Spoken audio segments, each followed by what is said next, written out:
Hi, I'm Maggie. And I'm Marin, and you're listening to Tell Me I'm Sorry, a podcast where we deconstruct and muse on depictions of girlhood in film, literature, and other media. A feminist celebration of pop culture, the audacity of youth, and the ways we grow away from and into our bodies, beliefs, and dreams for ourselves and each other. And today we are discussing the Twilight Saga. Should I say specifically what films, though? Sure. Okay. What? My mind is blanked on what they're called. Twilight? Okay. Yeah. Twilight, Eclipse, and New Moon. No. Twilight, New Moon, and Eclipse. There you go.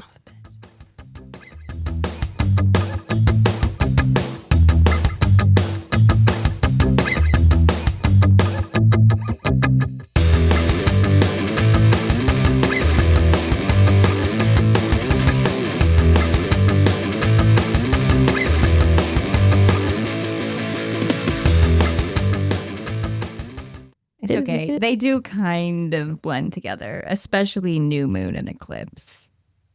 We're just going through these credits really fast at the beginning because we have a lot to discuss. First, we're starting with Twilight, directed by Catherine Hardwicke, written by Melissa Rosenberg, released November 21st, 2008. Poster taglines, I found 2 this week. Are you ready, Maggie? Yes. Tagline number 1. Nothing will be the same. What? The pause was because I didn't realize you were done. That's how I reacted when I first read it. Okay. I was like, what? I get true, I guess. Because before Twilight, Bella Swan did not want to become a vampire. And then by the end of Twilight, she's like, make me a vampire, please, honey. I have so much to say about that. Oh, yeah. Okay. That's our flop tagline. As for our second tagline, we have, when you can live forever, what do you live for? Which I would argue is an objectively more interesting tagline and does pose a pretty complex philosophical question. But that question, the film is not actually interested in answering. Right? That was my thought. I was like, she doesn't even become a vampire. But he's a vampire. So what does he live for? Because eventually he does tell her that she is his reason for existing. That's true. So I'm like, I think he's just been really depressed for 108 years until he met Bella. He does kind of frame it that way. Like he's just been self-loathing around for a century. Will you read our log line for Twilight? Yes. The log lines today are pulled from Hulu because that's where I watched these movies. And I found one of the log lines specifically wild. When teenager Bella Swan, I'm going to try that again. When teenager Bella Swan falls in love with vampire Edward Cullen, she becomes the target of a group of hostile vampires. Is this a logline for just all of the saga? That is the logline specifically for the first film in the franchise. Okay. It makes you realize that the same thing kind of happens over and over in these movies. They're 3/4 Bella and Edward romance, and 1/4, oh, there's this evil vampire that wants to kill Bella. We must save her. And then she's like, Edward, please turn me into a vampire. And then he says no. But then she agrees to marry him. Yeah. That is exactly what happens over and over and over again. Just always this hostile group of vampires. And mainly just Victoria. Right. And her little boy toy in the third one. Yeah. Eclipse not have a poster tagline? No, it does. They all do. They all have taglines and they all have different log lines. And it is kind of illuminating in that certain things come over and over again. Yeah. Okay, I did not write extended plot synopses for these movies because if you're listening to this, I'm assuming you know the main gist of what Twilight is. In the first film in the series, Twilight, Bella, a human, meets Edward, a vampire, and they fall in love. And he saves her from an evil vampire named James. And that is the entire movie. Mm-hmm. Like, you don't need to know anything else. Her dad is there. He doesn't know what the fuck's going on. He appears to be the world's worst detective. He's just bad at his job. And all the boys at school are obsessed with her. I feel like Charlie knows that something is up, but would your first conclusion be that there are vampires and werewolves living in your city? You know, here's the thing. I'm friends with too many Charlie stans. Okay. I mean, in a lot of ways, he's the most sane character. He's the only one. He's the only one with an actual system of ethics and is calling out the bullshit. You know, he can't be good at his job, though. He can't be too good at his job or we wouldn't have any movies. That's true. Or books. It's just really funny that by the end of the third movie, it's the same crimes happening all across the state where it's like person found murdered in woods or whatever. We think it was a wild animal, but it was actually vampires. Why doesn't Bella just tell him it's vampires? Because then the Volturi That's true. will kill him. I love the Volturi, by the way. I think they're camp icons. Oh my gosh. Absolutely. Shakespearean theater trained actor Michael Sheen being the leader of the Volturi brings me so much joy. He's unironically so amazing. I'm sorry, I'm getting us ahead of ourselves. Yeah. Okay. I do have very specific origin stories for each of these movies. Okay. Do you as well? Do you have an origin story you would like to share for the first Twilight movie? I do remember watching it on the TV with commercial breaks, probably the year after it came out, maybe. I don't know. So I was in my first year at college and I had never read the books and I don't really know what I thought about it. To be fair, at the time, I was in a relationship that in a lot of ways actually mirrored the abuse that Bella is enduring in her relationship with Edward. And so I think I probably saw it as romantic, even if I was too old to really believe in the romance of it. Like, it was so campy, and I don't hate campy, for the record, but I was old enough to see that it was camp. You know what I mean? So my engagement with it was maybe different. And the scene that just runs through my mind on repeat when I think about that film is when Bella walks into the room in the chemistry lab and there's like wind. I don't know where the wind comes from. And I don't think I'm making up the wind. I feel like there's there's a giant fan behind her. Okay. Because there's a giant fan right behind her and it's blowing her scent towards Edward. The look on his face, it looks like he's actually literally shitting his pants. He's in pain. And it seems to be from a bowel movement. And so when I think about Twilight, the very first movie, that's the scene I see. So yeah, that's my origin story, I guess. Fantastic. I'm going to try to get through this as efficiently as possible. But the summer before I started 6th grade, which was the summer of 2010. So we were already like 3 movies deep into this franchise. I was 11 years old, participating in my local library's annual summer reading program. And one of the prizes when you reached a certain level in the program was a free book. And so the librarian takes me to the shelf where they have like middle grade YA books. And there is this copy of Twilight there. free for anyone who earned it. And I knew what Twilight was, but I never really been interested in it. I wasn't a big fantasy reader ever. But the one thing I remember is that of all the books on this shelf that I could choose from, Twilight was by far the thickest. And so my brain, being raised by incredibly frugal parents, was like, well, if I'm here to get a free book, the best investment is to pick the book that is objectively the most book. So I picked Twilight because it's 400, 500 pages. And then I read it pretty much immediately and was obsessed with it.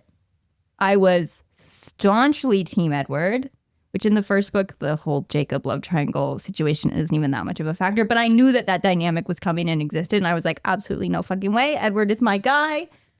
All in on Edward. I made my mom read it. I asked for the rest of the movies or the rest of the books for my 12th birthday because my birthday is in September. So my birthday was right around the corner. And I was like, hey, I would love to have the rest of these books. So I got the rest of the series for my birthday.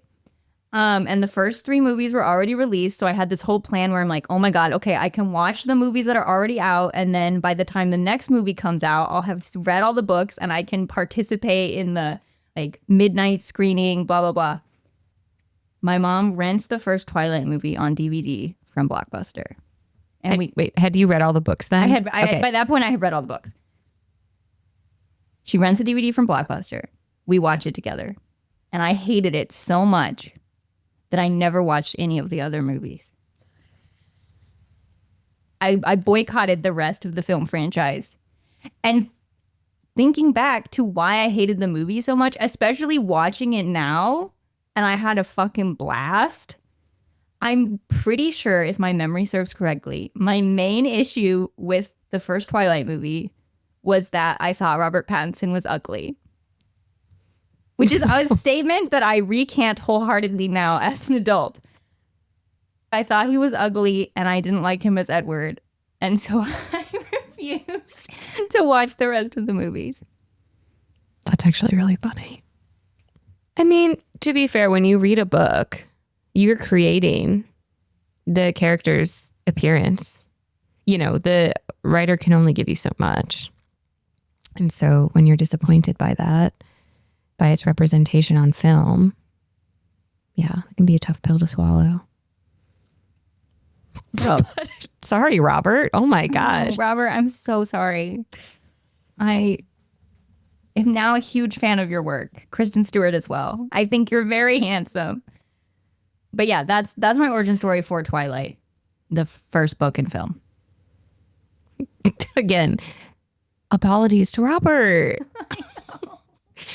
Honestly, he's fucking fine. His confidence, he's feeling fine about himself. Yeah. So he could probably use somebody knowing that like a 10-year-old or 12. I think he would genuinely find it hilarious. He would. He seems like, based on the public persona that he presents. Yeah. I feel like you could tell him that. He would think it was pretty funny. So where would you like to start in talking about the blue-hued masterpiece that is Twilight? Something that I forgot to include on my notes here, and I remembered while you were talking, is it's not about the film specifically, but I have to get this off my chest, okay? Okay. So the way that Stephenie Meyer has been portrayed in the media is that it was this sort of like rags to riches story and that she had never written a word. I've seen that over and over. Like she had never written the word and then she got this $750,000 book deal for the first book. I get it to an extent, but also she had an English degree from Brigham Young. It's not true that she had never written a word. She had studied literature. And it just feels to me like the story of like American capitalism. Like she just somehow made it and everybody can just make it. And I'm like, no, she went to a private university to study English literature. And then she wrote a book. So I just want to She's a white woman Right. who went to a private university, got an English degree, and then got a $750,000 book deal. I'm not saying that she was wealthy to begin with or that she didn't work hard, because I feel like that's where the conversation often leads. I'm just saying it's not like she came from nothing and taught herself to read in prison. She's no fucking Malcolm X. Okay? You heard it here first. I don't have a hate towards her. I don't care. I just don't like the media portrayal. I don't know anything about her other than she is Mormon, which I do have some thoughts about that later when we get into the sexual politics of these films. But other than that, I don't know anything about her. That is pretty much the extent of it. And that the first book, it came to her in a dream. I do remember being told that. I'm like, that sounds like a sex dream to me. Well, it's like that clip of Robert Pattinson being interviewed, and he's talking about how he's pretty sure Stephenie Meyer is in love with Edward. Yes. Yes, I've seen that clip, and it is so true. I would totally agree with that. And absolutely no shame in writing your sexual fantasies into the world and making a career out of it. Like, right. That's great. But let's pretend. I don't like pretending that that's not what it was. Plus, we can't forget that 50 Shades of Grey started as Twilight fan fiction. Yes. So I was thinking about that too. Which I've seen all those movies, unfortunately. I have too. They're just bad. They're not even fun bad. No, I agree. My friends and we watched them in college together, and we were like, these are so boring. That's a good note to have about Stephenie Meyer, though. Again, no hate to her, but yeah, I think it's worth noting for sure. Do you have a specific place you would like to start, or? Not really. The first thing that I just start talking about the Chosen One narrative in Twilight. Do you want to start with Chosen One stuff? Because I also have notes about, is Twilight a Chosen One narrative? Yeah. I'd love to hear what your thoughts are. Okay. So as I was watching this movie, rewatching, because I did watch it when I was 12 and hated it, and then rewatched it for this podcast. So rewatching this movie, I was struck with this question of, is Twilight a Chosen One narrative?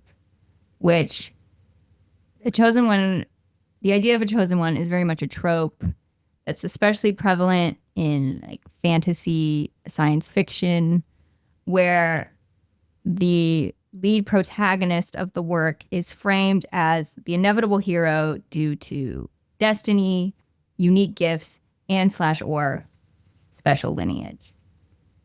And usually this comes in the form of freeing a kingdom or saving the world. Think Luke Skywalker in Star Wars. That's very much a chosen one narrative. Or Harry Potter. He is the boy who lived. It is his destiny to save the magic world from Voldemort, right?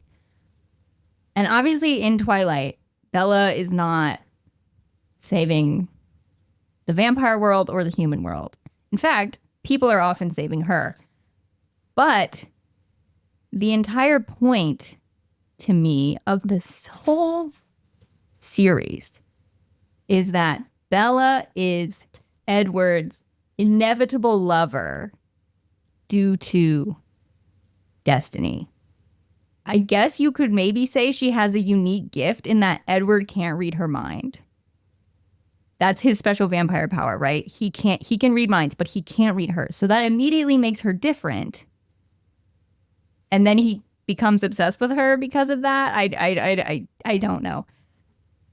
And you could also argue that something else that makes her special or different from other humans is that she consciously wants to be turned into a vampire, versus all the other vampires we meet were turned into vampires against their will. And so my main question is, why does Edward love Bella? I don't know. And I also don't exactly know why she loves him.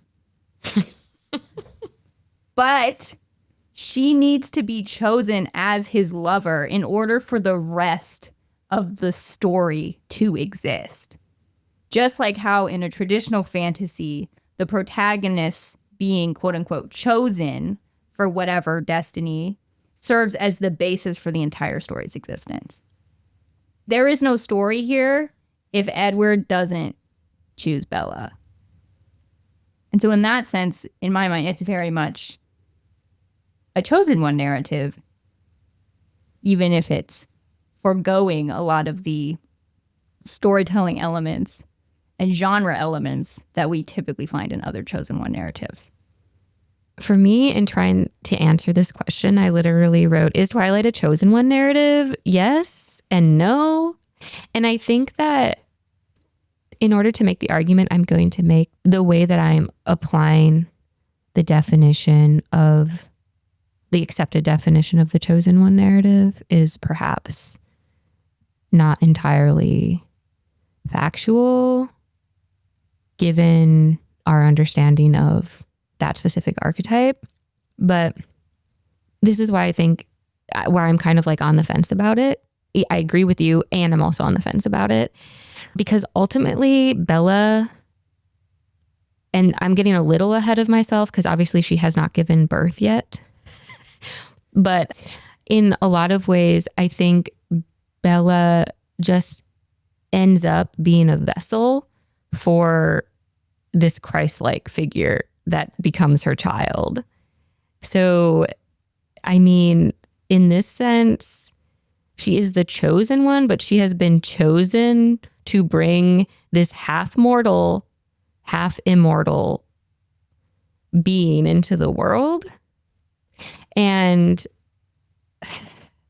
as much as these first three movies really try, especially at the end of Eclipse, they really try to make us as audience members believe that Bella has made a choice to become a vampire, I'm not buying it.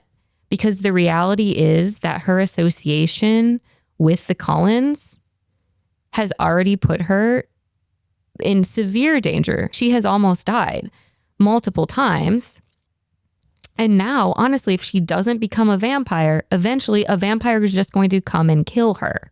Like, she really doesn't have a choice to not be a vampire at this point. Even if the Cullens leave and never talk to her again, there's going to be some vampires that want to kill her. You know what I mean? Yes, you're 100% right about this element of it's a non-choice choice. I haven't watched the Breaking Dawn movies yet. I have not ever seen them in my life, but I read the books, so I do know what happens. And I really appreciate you bringing up the child, Edward and Bella's child, as this messiah figure, because that is also a huge part of the chosen one archetype. If you look at Dune, that's like a deconstruction of the chosen one, looking at how these powerful forces have like sewed this narrative of the chosen one so they can selectively push their desired messiah figure onto the public. I'm glad that you have brought that up now so that can be in my mind as I watch Breaking Dawn parts 1 and 2, but I'm inclined to agree with that already. And I also think that because, well, you know what? I'm going to save that for when we talk about Eclipse. I'm going to finish my ideas about was it her choice or not when we get to Eclipse. Okay. It'll make more sense. That's a good idea. Can I just do my little spiel about why this movie's success makes so much sense to me? Okay. I want to hear that. As I'm watching it a few weeks ago, I'm just immediately locked in. This movie feels 20 minutes long or something to me. It ended and I was like, okay, I'm ready to watch the next one. Is it a good movie? I don't think I would necessarily argue that, but is it a great watch? Absolutely. And so I think a lot of the reasons for its success are also probably the same reasons why it was such fodder for mockery. But what I can appreciate about this movie, and I think a lot of this has to do with Catherine Hardwicke's directorial vision, is that the movie fundamentally understands the awkwardness of being a teenager and how fucking weird teenagers are. The way Eric and Mike are immediately obsessed with Bella And that scene when Eric has the stick and he's like, Bella, look at my worm. Do you see my worm? Like what? I'm just like, yeah, teenage boys are like this. I'm so glad that we're not getting a representation of high school boys. For the most part, Edward is 108 years old. But these other boys who are actually 17, they're not 26-year-olds parading as 17-year-olds. They actually are styled to look like kind of scrawny and young. And the way that Bella is stammering all the time, and Edward is a very complicated figure in terms of are a lot of his actions easily classified as abusive? Yes. But then there are also moments where I do kind of find him endearing, like when he's embarrassed about liking Debussy, when Bella's in his room and he's like, oh, like, I don't, like, yeah, I've been, yeah. And I'm like, okay, in this moment, he does seem like a 17-year-old boy to me. So I think it's really good at finding those pockets of adolescent purity. And I think the aesthetic of it is so, or okay, before I get into the aesthetic, do you have anything you want to respond to? No, I'm just honestly just enjoying you talk about it. Okay. Because you've seen these movies a lot, right? So many times. Okay. Yeah. I like to binge watch them in the winter. And then I have a friend who streams them on their Discord for their birthday every year. And their birthday's in January. So not only did I watch all of these on my own for the podcast in one day, all 5, because they were streaming on Tubi and just said, okay, next one. I then watched them all for another 10 hours in a row a week later. So I do have a hard time separating them out. But the first one does feel aesthetically different than the other 4. Absolutely. Absolutely. That became super clear to me when I started New Moon. I was like, okay, we're in a whole different vibe. And so the 2 words I wrote in my notes, my handwritten notes as I was watching the movie to describe the aesthetic were anarchic and anti-sleek. There's this dreaminess with the blue filter over everything, but then there's also these moments of really sharp, jarring editing or so much handheld camera work. And so the conclusion I've come to is that Twilight as a film is going about depicting a world which resembles our own on the surface, but its heart is this like bizarro version of our world. And what is being 17 years old and having a crush on some guy, if not constructing your own bizarro version of the world where your crush is the central figure, exalted to mythic status, and every sensation of every single day is heightened. Falling in love for the first time is like entering a fantasy world because you are entering an entirely new world you have never been in before. And that's what this movie is. Like aesthetically, that is what I think this movie is accomplishing. That sensation. I agree entirely. And I really like you describing it as anarchic and anti-sleek because I'm thinking about my journaling practices from that period of time. Now, when this film came out, again, I was in college and I had moved from paper notebooks to typing. I started keeping records of my life in Word documents instead. And sometimes I kind of regret that shift and moving back towards handwritten ways of creating and archiving my inner world. But anarchic and anti-sleek is how I would describe the collage-like nature of all of the journals I was keeping in the early 2000s towards right around when this film would have come out. And I can see how I do think that this film is informed by that aesthetic and vice versa. I mean, that was just what everyone was striving for at that time.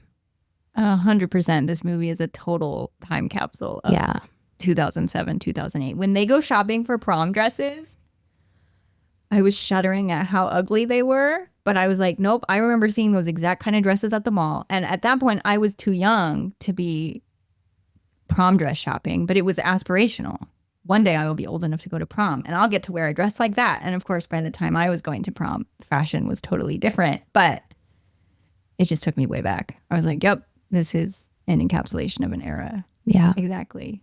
And I love that it exists in that way, that it wasn't trying to be beyond its time. Because teenagers, when you're in adolescence, you live so fully in the present because everything feels so big and strange, just like you were talking about, Marin. And so for this film to really reflect that, it makes a lot of sense to me too, why we were so drawn to it and why now at 36, I still like to watch it because it's so recognizable. Mm-hmm. And the notion I have brought up of the aesthetic being anti-sleek and anarchic is also why I feel very strongly that Kristen Stewart and Robert Pattinson are good in this movie. I don't buy into the narrative that they were bad actors in Twilight and have since proved themselves to be good actors. Warranted. By the time we get to Eclipse, Kristen Stewart and Robert Pattinson kind of seem like they're tired and want to go home. 100%. But in this first movie, they're good. I don't know if you agree. And well, I can make my case, but I think that they're good for the film. I do. They're supposed to be teenagers, right? Performing for other teenagers. In that sense, what other kind of performance did you want? Yes, really? I think that's a really helpful way to contextualize it, in that they are matching the film exactly where it needs to be. I did, by total coincidence, last weekend, watch the recent Batman movie where Robert Pattinson plays Batman, and you cannot convince me that his performance as Batman was not influenced by him playing Edward Cullen. It is so clear to me. From the narration, the voice, when he's finally not in the Batsuit anymore and he's Bruce Wayne, he looks just like goth and anemic and and upset. And I'm like, this is so Edward coded. Is fascinating. But I think Stewart especially maybe fares a little better in Twilight just because she doesn't have to say as many insane things as Robert Pattinson does. Like, there are some moments when he can't quite sell what he's saying. When he tells Bella that she's his own brand of heroin or whatever, there's no way for anyone to be able to say that and for me to not think it's creepy and weird. But he tried, so I respect that. But the thing I love about Kristen Stewart, especially in this first movie in the series, is that her awkwardness feels so real. It does not feel practiced. I don't feel like she was given this hyper specific direction to make her awkwardness charming or quirky. The way she's awkward feels very mundane and like strange and kind of a little uncomfortable, but that's what it's like when you're around an awkward person or you're in an awkward situation, right? And so the way she's embodying that, I really like. And when people complain that she's just so fucking boring, I'm like, Bella's kind of a boring person. Most teenagers are. Would it be nice to know what Bella's actual interests were outside of Edward? Yes. And that's a fault of the movie. But most teenagers, they're so confused about who they are. They're trying on all these different personalities all the time that sometimes they just end up being boring because they're just copying what they're seeing. I think Stewart is good in this movie. And I think Pattinson, like I said earlier, he fares better when he gets to have those few moments where he actually feels like an awkward teenage boy and not a depressive old man vampire. But he is. I know. He is both of those things. So maybe that is kind of in line with his character.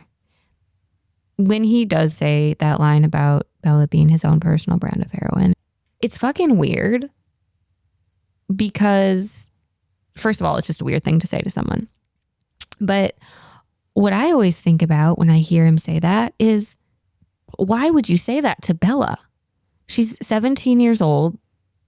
It's not like she's in a community of people where everyone's like doing heroin. It also makes heroin strangely sound like a good idea. Maybe. Well, that was a question I had, because so much of this franchise is Bella being like, Edward, I love you. And Edward being like, Bella, I love you too, but it's dangerous for us to be together. I'm bad for you. We shouldn't be together. Because when he says the heroin line, it's part of the scene where he reveals himself in the sunlight for the first time, right? And the point of that scene is for him to be like, look what a monster I am. You don't want to love me. And then she's like, but I still love you anyways.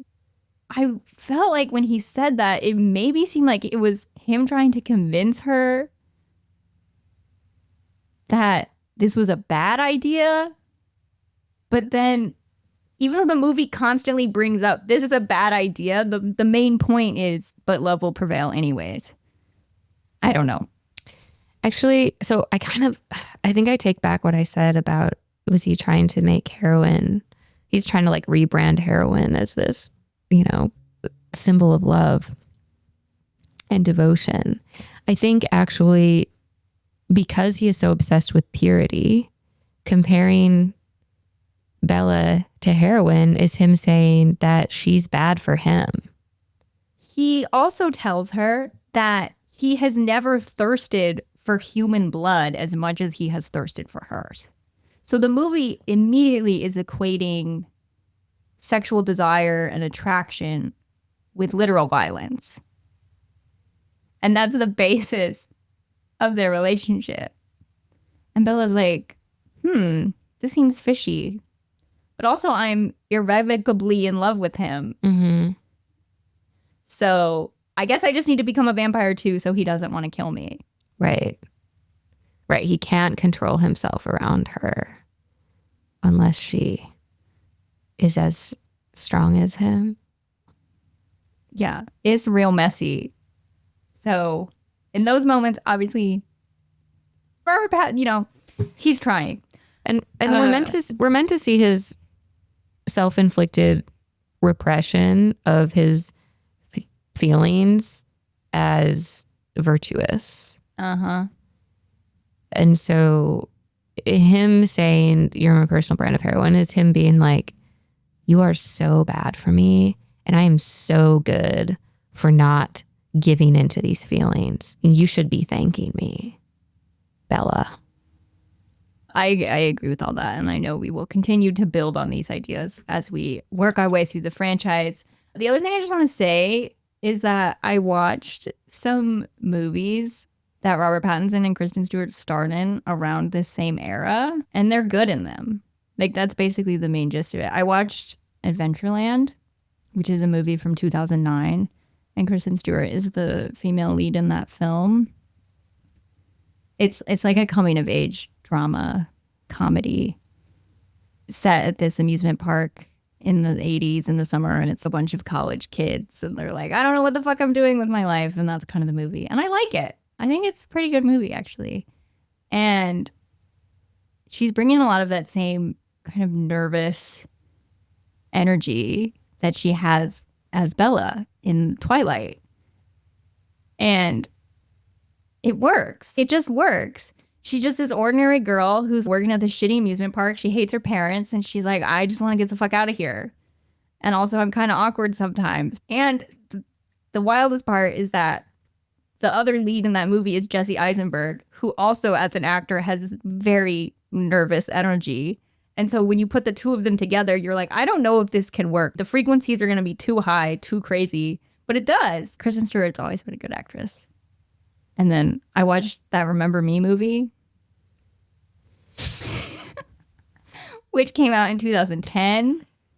And it makes a lot of sense to me why Robert Pattinson would want to be in that movie, because it's like the kind of movie that his Twilight fan base would still be interested in. So it could be financially successful and rely on that audience to be financially successful. But it's also still a more adult role because he's playing someone who's a little bit older and it's a little darker. He hates his dad. He falls in love with a girl.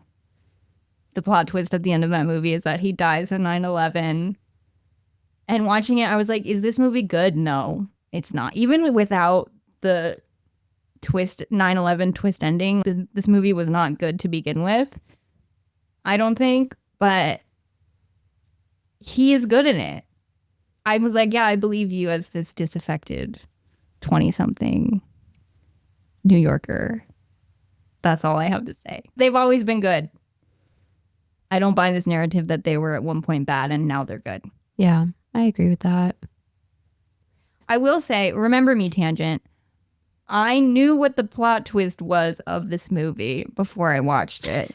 It's so crazy, dude. And so watching it, knowing that it's coming, I can see the places where they were trying to sow, like, oh, this is maybe coming, because the very first scene of the movie is a flashback that is set in March of 1991. And then the next scene, the title card says 10 years later. If you're doing the math, then it's March 2001, which is 6 months before 9/11. And there's a scene where kids in a college class are talking about terrorism. And then on Labor Day, they go to the beach. So I'm like, okay, we're like a week away from 9/11. And then 9/11 happens. But it still just feels so out of pocket, because what is the message I'm supposed to take away of Robert Pattinson? I mean, obviously, with something like 9/11, it's all these ordinary people living their ordinary lives. And then suddenly this horrible thing happens. Thousands of people are dead. Thousands more people are affected. So it's like, oh, you're just living life, and then suddenly this tragedy happens and life is changed forever and lots of people are dead. So that's what's happening to him in the movie. But if that's the thematic resonance they're going for, it just doesn't work if you're trying to make some statement about how sometimes you're just living life and then you die. I do think that I understand the impulse to make the film because of that message. But it could have been like a short film. Right. That would have made sense to me in that medium. Right. But to make me invest so much time into these characters and then have them die in 9/11, it feels like #America for sure. Yeah. Something about that is very American.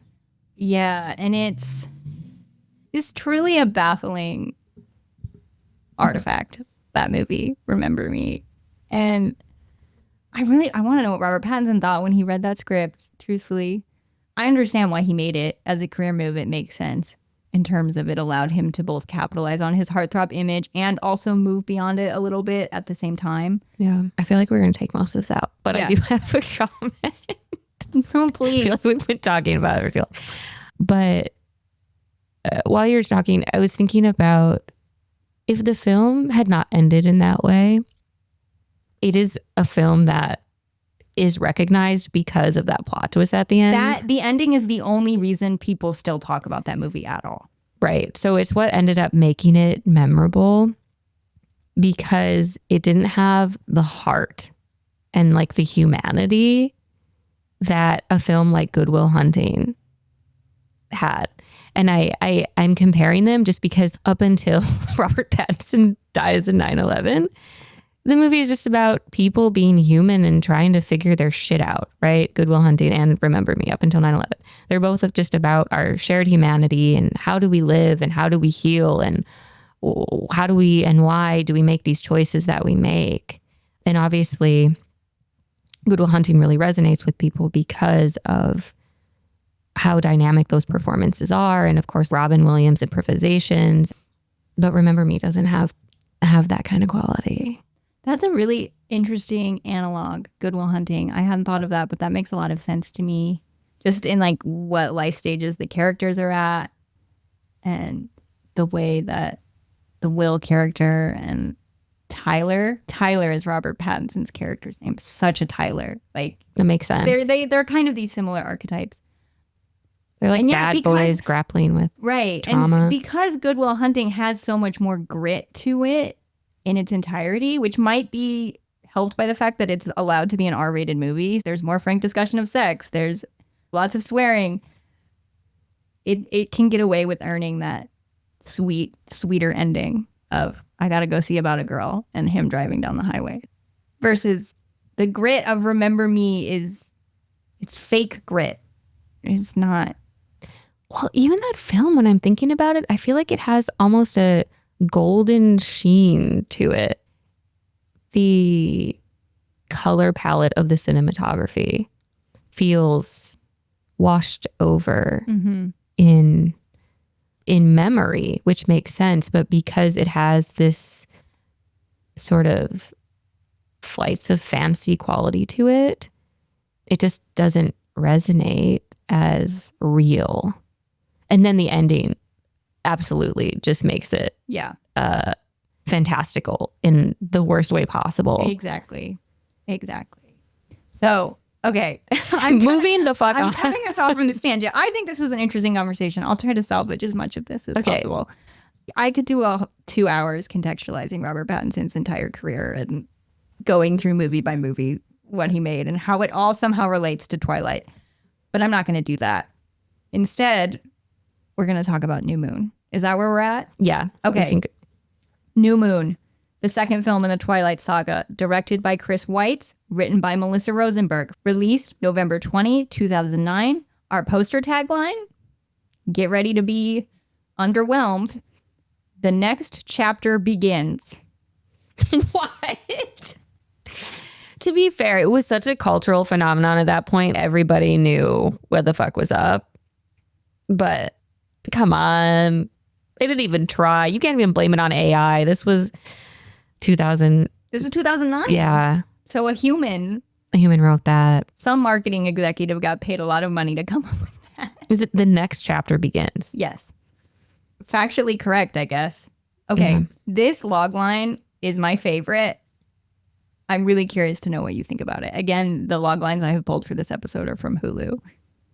Edward leaves Bella after an attack that nearly claimed her life. And in her depression, she falls into yet another paranormal relationship, this time with werewolf Jacob Black. Oh my God. I'm sorry that I laughed through that, but Edward leaves Bella after an attack that nearly claimed her life. It's just priming us to hate him. That's fucked up, dude. And it was his fault too that she was attacked. She, at the end of Twilight, if you haven't watched it, she is attacked by this vampire named James and almost dies. And it's this wild scene where Kristen Stewart's eyes cross. It's bizarre. He has to suck the venom out of her. Otherwise, she will transform into a vampire. So he has to make the decision. Do I suck the venom out and she retains her humanity? Or do I let her transform into a vampire? And he sucks the venom out, but the venom is so delicious that he can't bring himself to stop. And his dad has to be like, Edward, stop, you're gonna kill her. And it's just fucking crazy. Yeah. And I don't know why, but the part of that scene that always sticks out to me is when Bella's drifting off and her eyes sort of start going into the back of her head and crossing. And it feels right for the movie. I'm not going back on that. It feels absolutely right for the movie. And it is as camp can get, I think, personally. And then he leaves and he's like, oh, I'm such a bad person. Yeah. Well, because then at the beginning of New Moon, she gets a paper cut at a birthday party. Dude. At Edward's house. And Edward's brother Jasper, I guess Jasper of their family is the newest vampire. So he has the least amount of impulse control. Bella gets his paper cut, starts bleeding. He can't control himself. He tries to attack her. And then Edward, in a total rehash of conversations they had in the previous movie, is like, Bella, this is too dangerous for us to be together. I'm leaving town. You'll never see me again. She immediately falls into a major depressive state and spends the whole movie depressed, being self-destructive. Her friendship with Jacob grows. And then at the end, Edward's going to kill himself in Italy. It's a long story. And she stops him just in time. He's going to kill himself because he thinks she's dead. There, that's the synopsis of New Moon. Wait, no, I want to go back to the paper cut scene because it's pretty much the only thing I wanted to talk about in this one of the big things. First, can I share? I have just a very quick origin. Oh, yeah, I forgot. No, it's okay. Because if my memory serves correct, this was my favorite book of the series when I read them when I was 12. And I think it was my favorite book because I loved how internal it was. It's just all about Bella being sad. And I found that relatable. I don't even know. And I think I really enjoyed the anticipation of waiting for Edward and Bella to get back together. Because it was somehow even more satisfying than them initially getting together in the first book.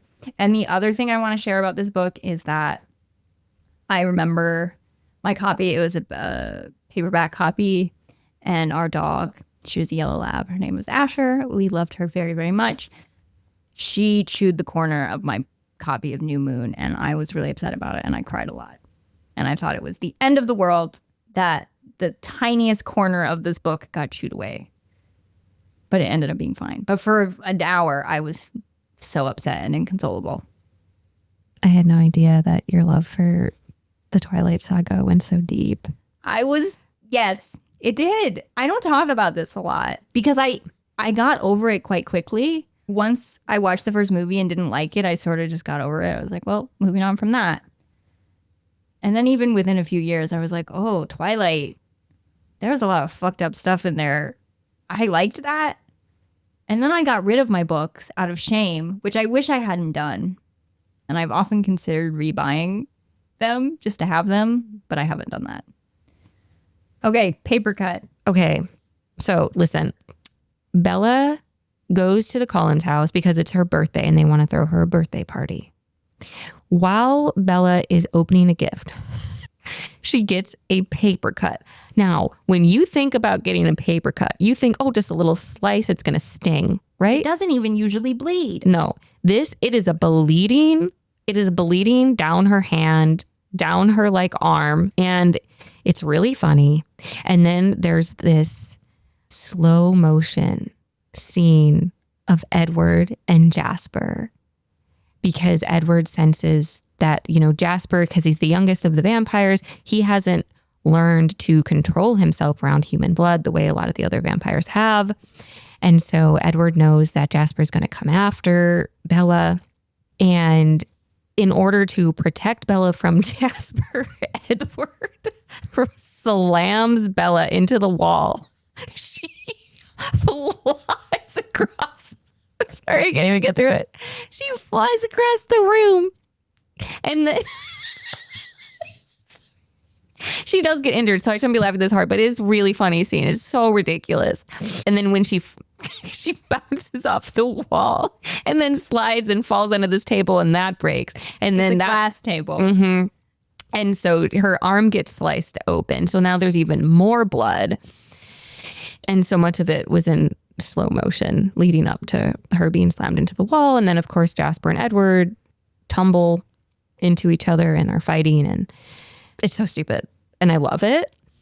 But it feels very much like an obvious metaphor for the film Sexual Politics, this scene specifically, because we have Bella, this young virgin, right? She is in possession of that which Jasper most desires. And Edward, who is the protector of her innocence, recognizes this.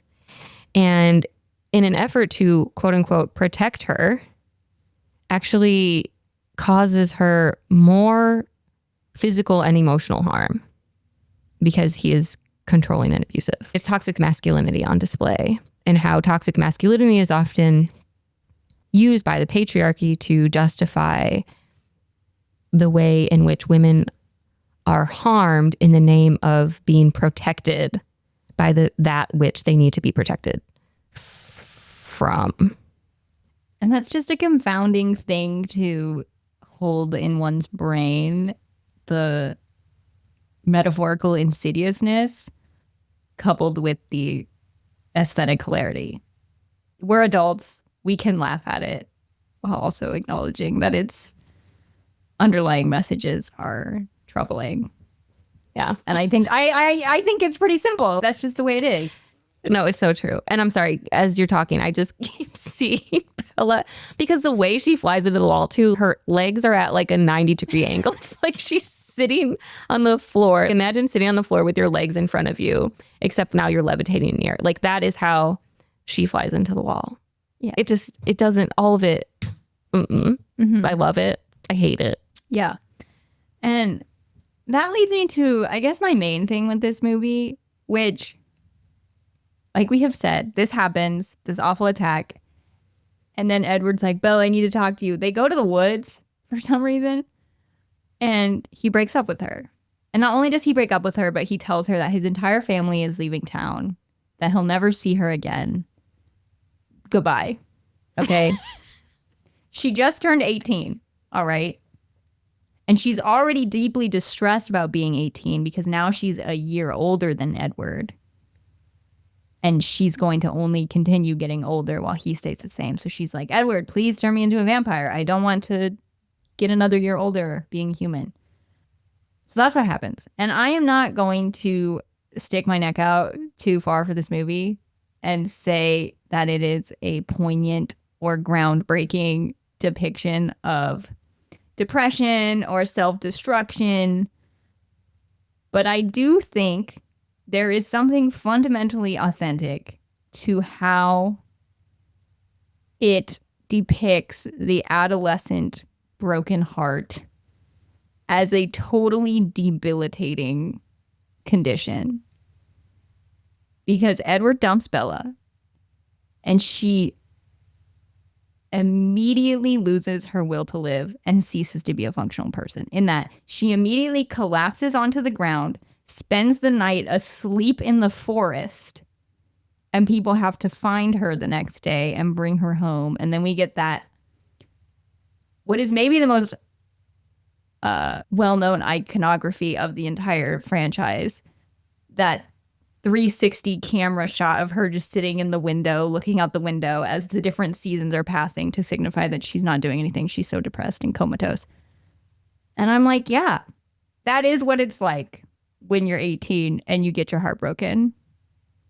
I don't think the film is saying anything profound about the experience, but it is depicting it in a way where I'm like, yeah, that's real. And that's all I have to say about that. I had notes on the exact same thing. I mean, all breakups feel like a death, but especially that first one because you've never experienced before. Feels like that feeling's never going to go away. The one part of that scene, the scene surrounding, though, this sort of 360 shot of her sitting in the window watching the seasons go by, is that she keeps waking up screaming. And so while I think that it is a pretty accurate representation of what depression and what that first breakup can feel like, her waking up in the middle of the night screaming, and Charlie has to come and comfort her, and he's like, this is not normal. What is wrong? This is not normal. It's because she literally has post-traumatic stress disorder from almost dying, and then from her abusive boyfriend breaking up with her after physically harming her. And so I just don't want to like overlook that. No, absolutely. You're 100% right. And those scenes are really sad. Mm-hmm. And I can feel her physical exhaustion when she's waking up screaming like that. It does make me really sad. These movies are very fun to watch, but they also do make me sad. And I think I'm going to have more to say about that in our next episode when we talk about Breaking Dawn. But then that leads us into where Jacob really enters the picture, because Edward is gone. We meet Jacob in the first movie. We don't spend a lot of time with him. And so Bella starts, after Edward leaves, spending a lot more time with Jacob. They become closer friends. They fix motorcycles together. Mm-hmm. And do other stuff. I'm really curious what your thoughts are on Jacob. On Jacob, he's just outwardly aggressive. And the films, and I imagine the books as well, use the fact that he is a werewolf to justify his inability to control his emotions. I'm just hardwired this way. It's just the way that I am. I can't help it. I'm just a part of the pack, right? This wolf pack. Also, I have a hard time watching this film because this is where the absolutely horrendous cultural appropriation of the indigenous people of the area begins to enter the narrative. And it is a hard watch, I think. Yes. Just to clarify, Taylor Lautner is playing a character who is indigenous, but Taylor Lautner himself is not indigenous. He is white. However, based on the research I did, many of the other actors who are also playing indigenous characters in the films actually are indigenous or First Nations. So the fact that the one indigenous character who's going to be central to the narrative, who you know this is a star-making role for the actor, he's going to become a heartthrob, he's going to have all these fans, this is going to open up all kinds of opportunities for his career. The fact that you won't cast an indigenous actor for it is deeply offensive and upsetting.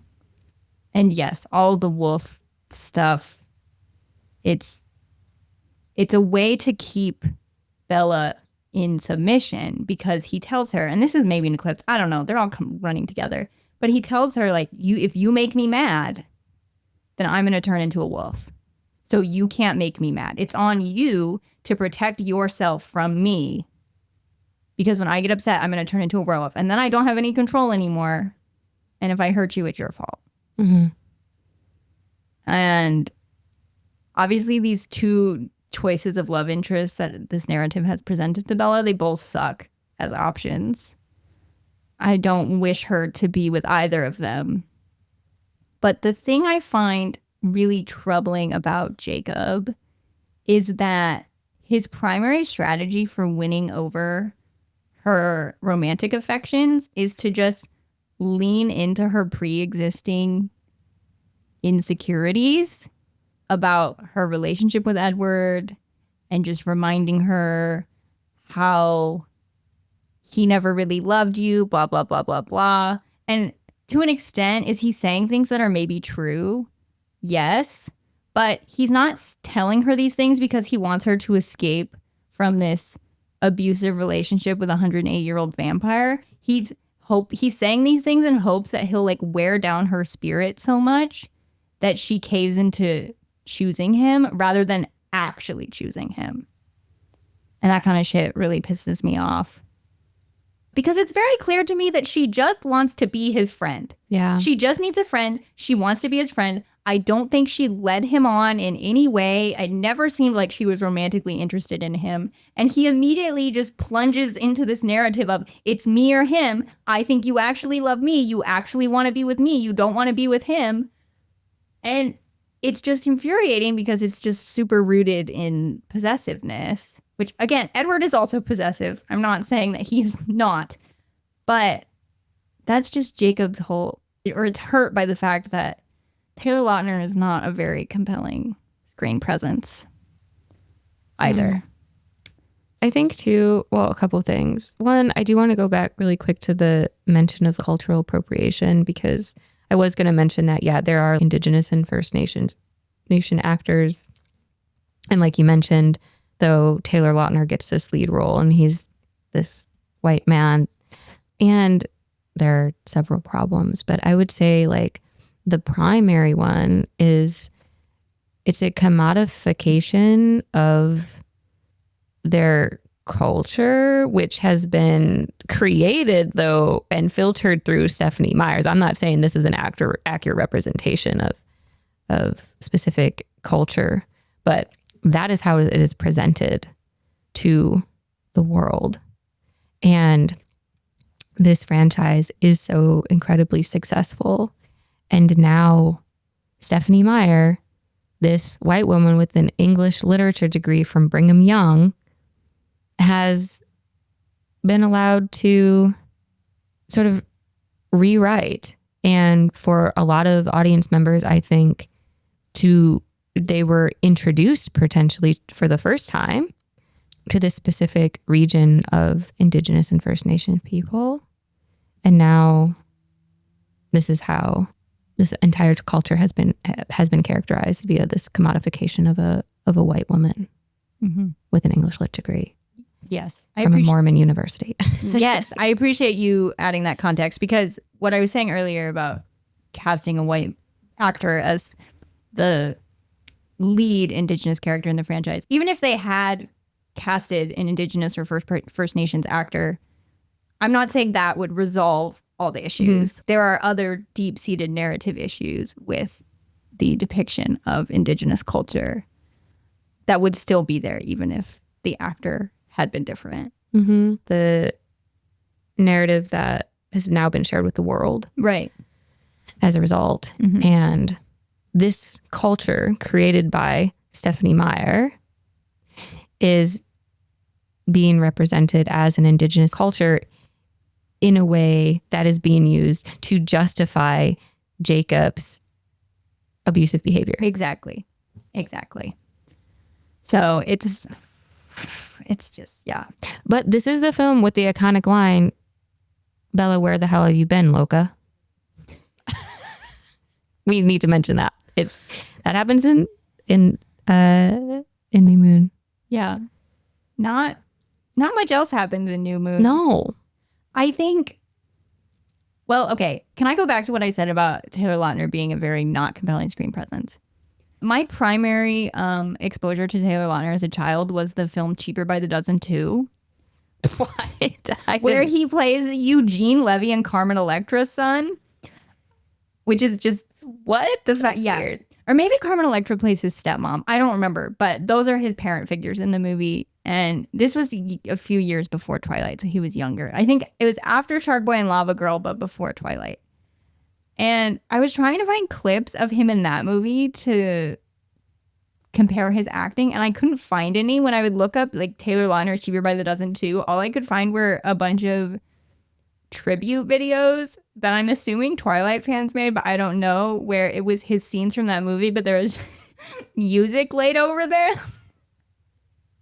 So you couldn't actually hear any of the dialogue. But I feel like he was probably okay in that movie. I haven't watched it in a really, really long time. The thing I'm thinking about with Taylor Lautner in this movie is the scene where I was really like, wow, he's bad. Because when I watched the first one, I didn't think he was that bad. His wig, very bad. But him, maybe he just wasn't in it enough for me to notice how bad his acting was. I don't know. But it was in watching him when I was like, oh, he's bad. But the scene where I was really distracted by how bad his acting was, he was shirtless. Because the Jacob being shirtless thing is not part of the first movie. That comes in this movie, in New Moon.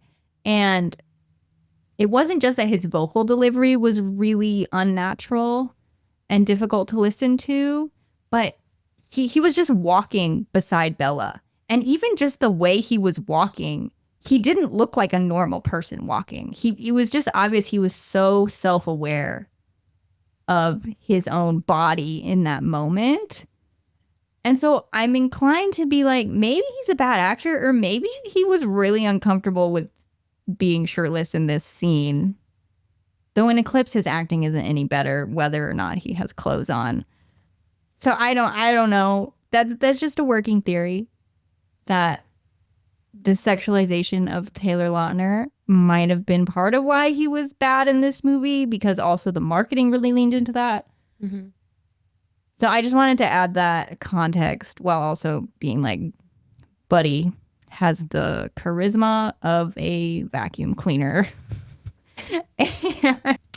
I do think out of all the wigs that Taylor Lautner's is the one that bothers me the most. I would have to disagree, but it is bad. Here's the thing. I never really noticed the wigs. I've never really noticed them before until they were pointed out to me. the wigs on the vampires, they all look so stupid already that I don't really mind it, because I'm like, you guys, you look dumb. And that's fine. That makes sense to me. Taylor is relatively mortal, right? As long as he continues to turn into a wolf, he'll like live forever. That's my understanding of the lore. Wait, mortal or because you just or immortal? Okay, yeah, I meant immortal. I don't know if I knew that. I think I might have read that on Reddit somewhere, because I was like, we could get into that when Breaking Dawn, because I was like, well, Renesmee is going to live forever, and then is he gonna die? Oh, dude.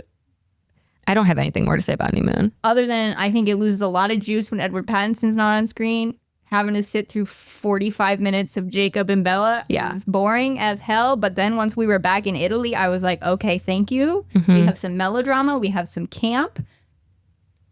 We have Michael Sheen having the time of his life, playing the leader of the Volturi, which are the like vampire parliament.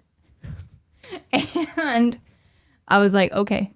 And then the movie ends with Edward asking Bella to marry him, which is not how the book ends. So that was something different for the fans. But then Eclipse doesn't pick up with that scene.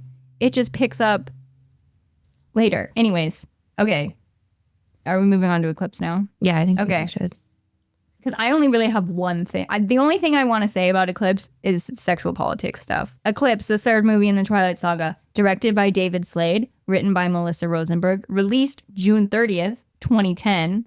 Are you ready for another poster tagline? Yes. It all begins, ... with a choice. Oh my God. Actually, that is perfect, because my entire argument against this film is actually against choice feminism, and how literally none of this has been Bella's choice. Yeah. And also, like, I mean, I know where you're going with that and the deeper implications of this idea of choice, but also on a superficial level, to me, it's very obvious there is no choice, because it was always going to be fucking Edward. Jacob never stood a chance, because that's what this is referring to. Oh, I was thinking about her choice to become a vampire. See, I think it's totally referring to the love triangle element, because the poster is the three of them. Team Jacob stands were just dosing on hopium for 5 years or whatever, thinking that this franchise would change the ending and she would end up with Jacob. And I'm like, no, she was never going to end up with Jacob. She never even wanted to be with Jacob. That's my main argument. He would not take no for an answer. And then our log line, would you like to read this for us? Oh, God. Again, not again. As a string of mysterious killings grip Seattle, Bella, whose high school graduation is fast approaching, is forced to choose between her love for vampire Edward and her friendship with werewolf Jacob. Okay, so literally the log line, first of all, one, it makes it very clear that Edward is trying to isolate her from her friendship with Jacob, which in and of itself is abuse. Yes. And two, it pretty much tells us that she only thinks about Jacob as a friend. Right. So, and to add to the shittiness of both guys, Jacob's whole ultimatum is, if you choose Edward romantically, we can't be friends anymore. Okay, so hypothetically, let's say Bella's like, Jacob, I choose you, we can be friends. Jacob doesn't want to just be her friend. Him saying it's our friendship or your romance with him isn't the actual choice, because his whole point of being quote unquote friends with Bella is to just be with her romantically. Is to coerce her into choosing him as her boyfriend. So it's all bullshit. He doesn't want friendship to begin with. Okay, the only origin story I want to say about this is that I remember reading this book and explaining the symbolism of the cover to people in my class, my 6th grade class, because no one else in my class was reading Twilight. Everyone else was reading The Hunger Games. And I was reading Twilight, and everyone's like, what's up with Twilight? And I had to deal with all these annoying ass boys in my class who had all these opinions about Twilight, trying to be like, this is why you should be Team Jacob. And I'm like, you assholes haven't even read the book, so shut up. Maggie's just staring at me and I'm just like embarrassed. Don't feel embarrassed. But the cover of Eclipse is this ribbon. It's this red ribbon that's almost fully split in two, except there's two strands connecting the two pieces of the ribbon. And so I was like, yeah, one strand represents her relationship with Edward and the other represents her relationship with Jacob. And she's just like holding on by these two strands. And then once she finally chooses one of them, the ribbon will be totally free. And I thought I was so smart explaining the symbolism of the cover of this book. And that's all I have to say about Eclipse and my 12-year-old self. That's amazing. And I do love that your hatred for Jacob runs deep. I hate him. He makes me so mad. I mean, because Edward also makes me mad, but I think it's just the inherent charisma that Robert Pattinson is able to bring to the role. Even though I think in Eclipse, he kind of looks like he wants to die the whole time. Well, he is dead. I mean, he is dead, but I'm like, I don't think Robert Pattinson wants to be here anymore. But I want to know what you want to say about the sexual politics of Eclipse, Twilight in general. Well, one, actually, to go back to the first film and in keeping with the Team Edward, Team Jacob conversation, I don't really think I was team either of them, but I definitely think that I prefer Jacob's brand of toxic masculinity because it is so much easier to parse out than Robert. Robert, it's not you, it's your character. Than Edward's, where I actually see a lot of like grooming patterns in the way that Edward tells Bella that she's so special and there's nobody in the world like her and he's never met anyone like her before. And, you know, because he can't hear her thoughts, but he's able to hear everyone else, she's a commodity in the sense that she's a challenge to him. She is just something to be won, which is also true for Jacob. But Jacob just says it.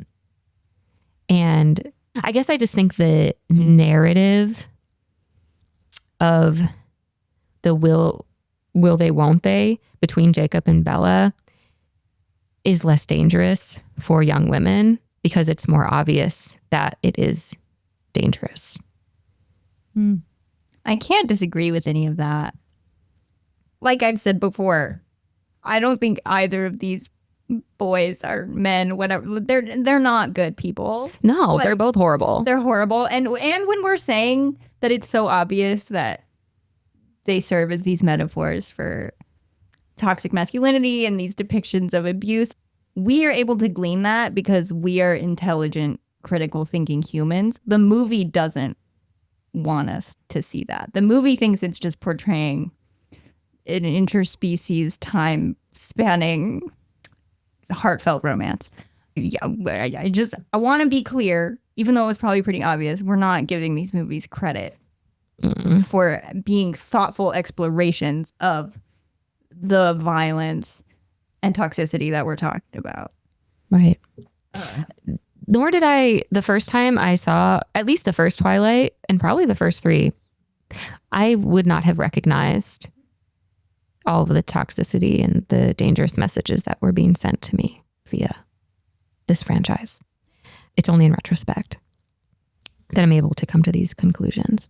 So yeah, I think in Eclipse, so we really see this culmination of how, well, the film wants us to see this culmination of how Bella becomes herself. But really, she has become herself in accordance to Edward's desires.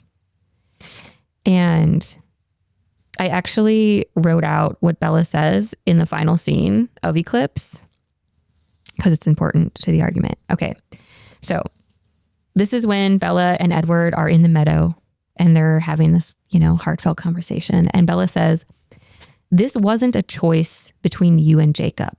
It was between who I should be and who I am. I've always felt out of step, like literally stumbling through my life. I've never felt like normal because I'm not normal. I don't want to be.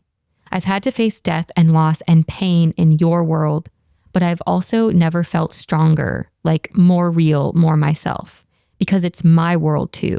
It's where I belong. And then Edward asks, so it's not just about me? And she says no, and then she apologizes and says, sorry, I've made a mess trying to figure all this out, but I want to do it right. And I want to tie myself to you in every way humanly possible. And I think here the use of the word tie feels directly, very intentionally, linguistically related to the biblical concept of being yoked to your partner. And then that's when she says, yes, I'll marry you. And so a few thoughts on this. One, she recognizes that they live in these separate worlds. And so when she says to Edward, I felt all these horrible things in your world, it's not merely her mortality that she is talking about, but they are also separated by degrees of like naivety. And that's why she doesn't belong in his world, because she is naive. And I don't mean that in a negative way. I mean, she's 17 and he's 100 and something years old. So anyway, she doesn't belong in this world because, yes, she is naive, and rightfully so, because she's only 17. And now he sort of gets to control when and where she is allowed to experience the world beyond his world, because her involvement in his life has put her in such danger that if she does not become a vampire, I truly believe she would be killed. That's part of the agreement with the Volturi at the end of the second movie. They can tell that she's human, and they're like, well, why don't we just kill her right now? And Alice is like, I had a vision that she became one of us. And they're like, okay, fine. And so then in the third movie, the whole thing is like, oh shit, there's this vampire war brewing. Are the Volturi going to come? If they come and find out Bella's not a vampire yet, they're going to kill her and they're going to kill all of us. Mm-hmm. And so we're supposed to see her as this sort of like quirky, rebellious archetype who, you know, doesn't always follow Edward's commands. But when she does step outside of the rules of this vampiric council that they all abide by, she's then physically and emotionally harmed. And for which he says that he's sorry, but it's an empty kind of accountability. It's like a shoulder shrug. He's basically saying, I'm sorry, but this is just the world I live in. There's nothing I can do about it. No matter how hard I try, this is just the way things are. Sorry. And it feels very much a representation of people, and I think specifically men, cisgendered men under patriarchy, who are unwilling to not only confront themselves, but confront the world around them that they do have an impact on. And so they just keep apologizing to women instead of taking actions that would make the world better for these women that claim to love. Right. Because all the way in the first fucking movie, Edward's like, it's dangerous for us to be together. We can't be together. And so he gives this illusion of trying to maintain this separation between the worlds. But then he keeps following her around at school and showing up in her bedroom in the middle of the night. And it's like, if you actually cared about her safety and were like, we can't be together, you would have left her the fuck alone. Mm-hmm. But you don't. And then that gets her in this situation. And then when she's like, oh, okay, so the way to preserve my safety is to become a vampire. He's like, no, you don't want this life. If I would go, I would give anything to not be a vampire anymore and be a human instead. Da-da-da-da-da. But it's his fault.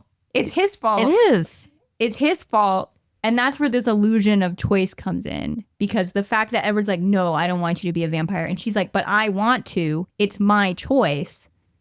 But like you have said before, it's really not. Mm-hmm. And so I do want to take a minute and talk about the concept of choice feminism and how, because to tie it back into how I think that this franchise does a great job actually at spreading the good news of choice feminism and how we can all get free as long as we all have choices. which isn't true and has come under, I think, increasing fire within like the last couple years. Just coming from an article written by a senior lecturer at La Trobe University. Her name is Megan Tyler. She's also co-editor of the anthology Freedom Fallacy, The Limits of Liberal Feminism. I have not read that book. I feel like I can recommend it. But this is from an article for the Free Press publication called The Conversation. I would definitely recommend you check them out. A lot of their articles are fed into AP and things like that. But she spells out the 3 primary arguments made among the 20 different contributors to that anthology. And so I just want to talk about them really briefly. Okay. Quote, first of all, the choice arguments are fundamentally flawed because they assume a level of unmitigated freedom for women that simply doesn't exist. End quote. So this idea that we all have choices is founded on the assumption that we actually all have these choices. It is not a choice for every woman to not wear makeup. Some women just can't fucking afford it. And so it's the idea of choice feminism is really founded in classist and I would say racist ideologies that presuppose the experiences of white women and apply them to every woman. Quote, second, the idea that more choices automatically equate to more freedom is a falsehood. Yes, women can now work or stay at home if they have children, for example, but this choice is fairly hollow when child rearing continues to be constructed as women's work, et cetera, end quote. So even the choices that we have are still laid out to us by a patriarchal society. And then the third one, quote, third, the focus on women's choices as the be-all and end-all of feminism has resulted in a perverse kind of victim blaming and a distraction from the real problems women still face, end quote. So basically what she goes on to say here is that you make these choices. Let's say I choose to have a child. Well, now I'm unhappy in motherhood because I have no support from my partner, no support from my government, no support from my community. And it's my fault because I made the choice. And so choice feminism is just such a dangerous ideology. I think it's something that women's rights movements and just human rights movements are trying to actively move away from. We've started to really recognize the harm that they've done. And of course, I think that part of the reason choice feminism has become so popular is because it ties in so nicely with identity politics. If you are this certain identity, you should have access to these certain choices, and then you will be free. And it's not our choices that make us free. It's our actual liberation to live as freely as possible. Yes, choice is a part of our freedom, but it's not, like Megan Tyler says, it's not the end all be all. So I think that, again, this speech Bella is making in the last scene in Eclipse, we're meant to think that this is feminism because it's a choice that she's making, when really the choice has been given to her and she's convinced that she's making it of her own free will. And it's really the system, the community, the people around her that have forced her into this situation where what other choice does she honestly have? Right. And if this franchise were interested in telling a complex, thoughtful story, if this franchise wasn't so invested in just getting us to Bella and Edward's happily ever after, then it would actually explore the ramifications, political and otherwise, of human vampire relationships and how these two civilizations are coexisting but not cooperating. And imagine a version of this movie where Edward is politically organizing to get the Volturi to change their stance on humans so she can retain her humanity. that would still have issues for the romance because she would continue to age and he wouldn't. But I'm going to get into, we'll talk about the whole happily ever after in Breaking Dawn because I have a lot to say and put it in conversation with Buffy the Vampire Slayer. But yeah, because every to keep using the word choice, every choice narratively that these movies and books make is just all in service of furthering the Edward and Bella happily ever after. And so as a result, as a way to do that, they have to forego any other meaningful conversation about what it means to be a human, what it means to be a vampire, what it means to live in a world where both these species exist. And that's what's disappointing, but also unsurprising. Mm-hmm. Because it's this also assumption that teenage girls just want romance. Which I'm not saying that media targeted at teens can't have romance in it. But there is definitely an oversaturation of that. Well, I think it's the way the romance is done as well. As you were talking, I was thinking about the movie Plan B that we did in quite a few episodes ago, where, yes, obviously, ultimately, it's a film about friendship, but there's romance in that too. And it's done in a really beautiful way, I think. That's a good comparison. Yeah. Okay. I have some stuff about sexual politics, but I could just save it for the Breaking Dawn episode because the argument that I'm bringing right now is going to continue to evolve as we incorporate Breaking Dawn into it. So if you want to hear it now, I can go through it quick.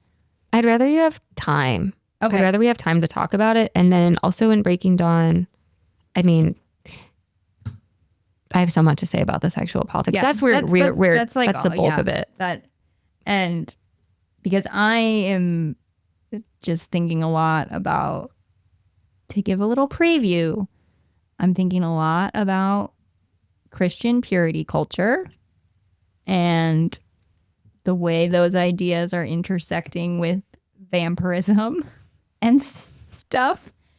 And I don't know if what I'm going to say is going to be necessarily groundbreaking. I'm sure a lot of people have made similar arguments before about Twilight, especially in light of knowing Stephenie Meyer's religious affiliations.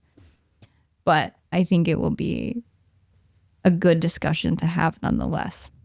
I'm excited. I feel like I already foreshadowed what I want to talk about. Yeah. With the Renesmee being like this messiah figure. But I will be doing a bit of a deep dive into the Gnostic Gospels, specifically the Gospel of Mary Magdalene. Nice. And yeah. Okay. Maggie, what do the first 3 Twilight movies make you want to tell your younger self? I would want to tell her that having choices in and of itself isn't liberatory. And she wouldn't understand that. She'd say, if I get to make these decisions, doesn't that make me free? And I don't know, actually. I think I'm underestimating my adolescent self's ability to really look at the world and understand it. I think she maybe would have had the capacity. And also that the aesthetics of the 2000s fucking rock, and there'll just never be anything like it again. You would be correct. I would tell my younger self to not throw away her Twilight books. Because even though there's so much in them that I'm really glad my brain didn't retain in hindsight, they're a big part of my life. And I think the reason I got rid of them, like I said earlier, was out of shame. But that shame that I felt was not being ashamed of liking a story that perpetuated harmful ideas. It was because I was ashamed of being a teenage girl who liked a teenage girl thing. For that reason, I wish I had kept them. Even if I would never, ever reread them, I wish I had them on my shelf. And yeah, that's what I would tell her. That's lovely. Yeah, I hadn't thought about how maybe the shame factor had played into you wanting to get rid of them. Like, oh, I've moved beyond this. And again, how that was a choice, but that choice was informed by the world's reaction to teen girls just wanting to read about other teen girls being in love. Mm-hmm. So, okay. Thank you, everyone, for listening. Please tune in for part 2. We're excited. Subscribe to the show on your listening platform of choice. Don't forget to turn on post notifications. That way you never miss a new episode. check the show notes for the secondary text we referenced. You can follow the podcast on Instagram at Tell Me I'm Sorry. We are considering getting rid of it. So by the time this episode comes out, I don't know. We will still be there. We are on Blue Sky, though. You can go on Blue Sky and find us there. And we are getting a Patreon up and running and some other things, some other ways to contact us. But as always, you can contact us at tellmeimsorry@gmail.com.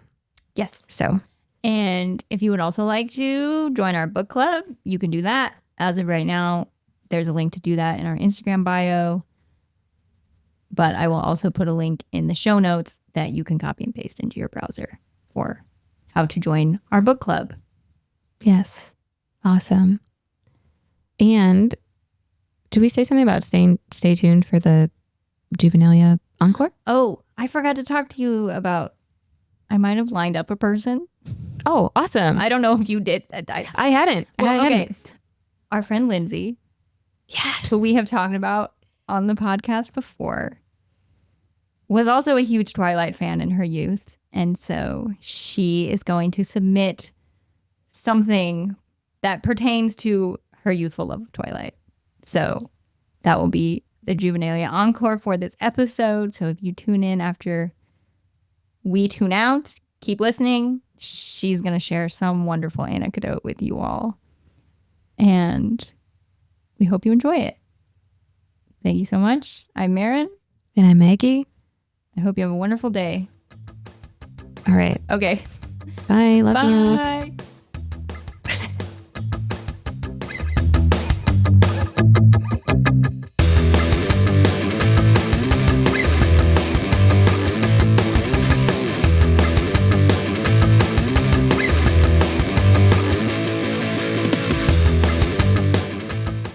Hello, hello, friends. I'm very excited for these next few episodes of the podcast. I look forward to your Twilight film takes. And so just a little bit about me and Twilight. From the ages of 10 to 12, I was a total twihard. And my mother was right there with me for that journey.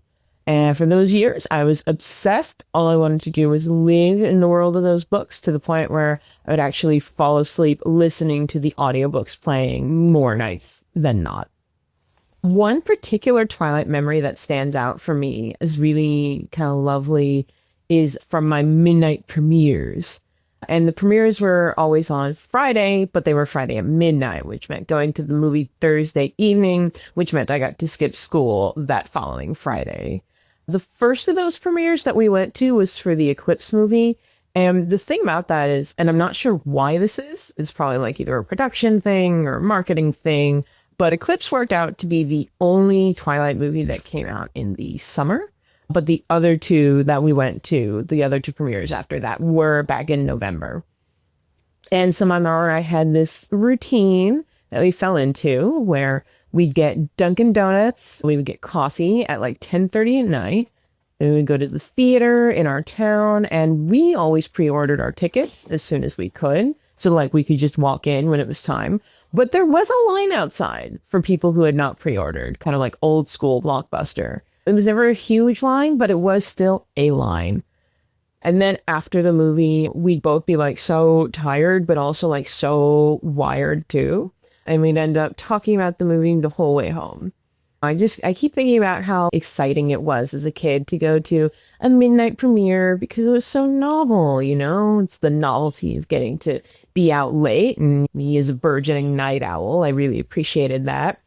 But also just the novelty of, you know, throwing off your sleep schedule for the next few days just to go and be among the first to see this movie that you were so excited about. It was really lovely feeling of community and just like unironic, just enjoyment of a thing. Oh, what a lovely, lovely feeling that was. All right. Glad to share a little bit of a Twilight story with you. Looking forward to these episodes.